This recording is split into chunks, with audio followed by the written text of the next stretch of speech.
I was 16, and you're dealing with acne, and you're growing up, you're becoming a woman. Being a Latina, my body is very different from a lot of the other girls. And It was actually a pretty easy thing to come to. When we were talking about, we wanted to come up with some tent poles. So rather than just talking about like Hispanic Heritage Month as like a general thing, we wanted to really focus on what would make sense as some of the tent poles. And we very quickly came to women, and we really wanted to highlight women as a tent pole of Hispanic Heritage Month because we really hadn't taken that lane before. And then when we started talking about women, the image piece came out pretty naturally because we were talking about like women in the Hispanic Latina space and just like what that image piece plays, right? Because we started talking about like what does it mean for you to be Latina and what does it mean for the brand that you put out there. So it definitely took me a long time to realize like, hey, be proud of who you are. Be proud that you're Latina. Be proud that you have all these women who are there for you. My body looks the way it does because, I worked for it. It was so fantastic. And I think it didn't start out as all women, right? So when we were first mapping out, like, what is this pillar going to be and what kind of, what's the focus is going to be, there were men in the conversation.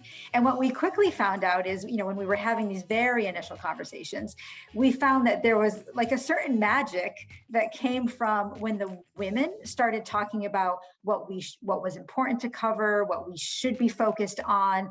And we quickly realized, so even like the one man that was in discussions actually was very honest and said, you know what, I'm stepping away from this because I'm not going to be authentic to the voice and I'm not going to be authentic to what we're trying to accomplish.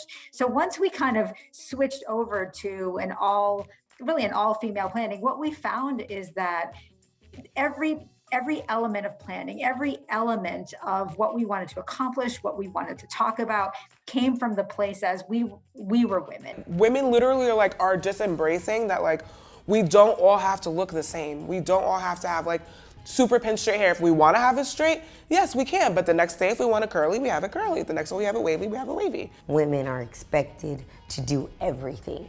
We're supposed to be perfect, look perfect. We're supposed to be wives. We're supposed to cook. We're supposed to clean. We're supposed to be moms. And then still we are not given the same, it's a double standard. This one was just close to the heart. We brought together, there was such a cultural connection, right? I think when you come from a culturally diverse place, sometimes you get used to, kind of fitting in and wherever you are. And this was a place where I don't think it's very rare that you get to be in a project where you are authentically who you are at the core of you, and everyone has that same very special bond.